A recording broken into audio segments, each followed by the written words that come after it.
Guys हामी चाहिँ अहिले बास बसेको ठाउँमा आलु निकाल्नलाई गइरहेको छौँ है।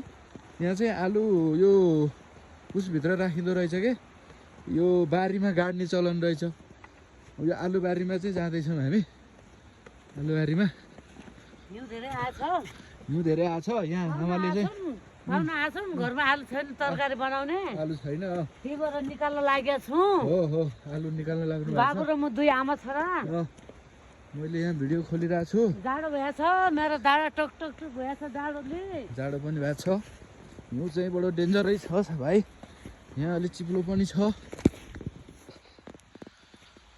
अब यसरी जानुपर्ने रहेछ होइन। हामी गइरहेका छौँ। कति टाढा हो? यही हो। ल अब आउन लाग्यो। अब म हिउँ फाल्छु। पस्नु, म फाल्छु हिउँ। कहाँनिर छ? यही हो। ल फाल्नुहोस्।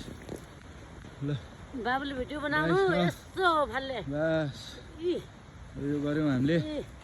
गाइज यो आलु राख्ने नयाँ तरिका जुम्लामा।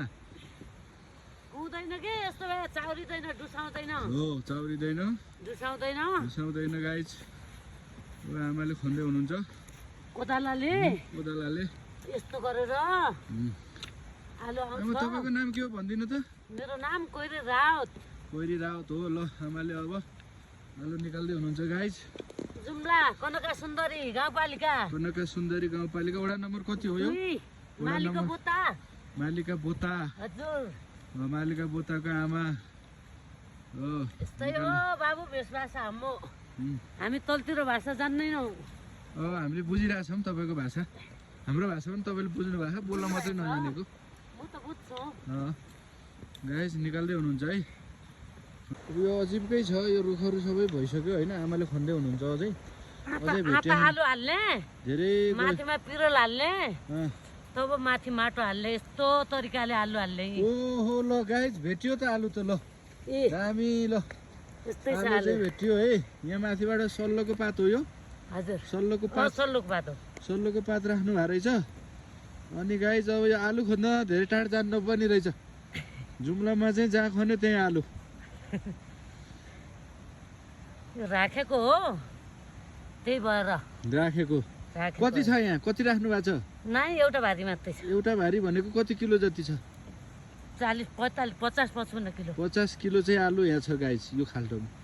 तपाईँहरू अब यता बाहिर यस्तो हिमपात भइरहेको बेलामा आमा ल्याएर पहिला यसलाई के भन्छ आमा? यसलाई के भन्छ? यसलाई दाब्लो भन्दो रहेछ। यो हिउँ फाल्नकै लागि बनाइएको रहेछ यो। त्यसपछि आमाले त खन्नुभयो। अनि फेरि अहिले अब लक गरिदिनु भयो फेरि त्यसलाई। गाइस यो अचम्मको चलन रहेछ। यो कोल्ड स्टोर होइन आमा? Cold store. ल कोल्ड स्टोर भन्नाले यो कोल्ड स्टोर भनेको नकुइने गरेर राख्ने के। यो चाहिँ यहाँ जुम्लाको कोल्ड स्टोर। सुरक्षा। सुरक्षा। गाइस अत्यन्तै हिमपात भइरहेछ है। हामी चाहिँ लास्टै अझै हिउँ रोकिने सम्भावना छैन। कहिलेसम्म पर्ला आमा हिउँ? भोलि पनि छ। भोलि पनि छ।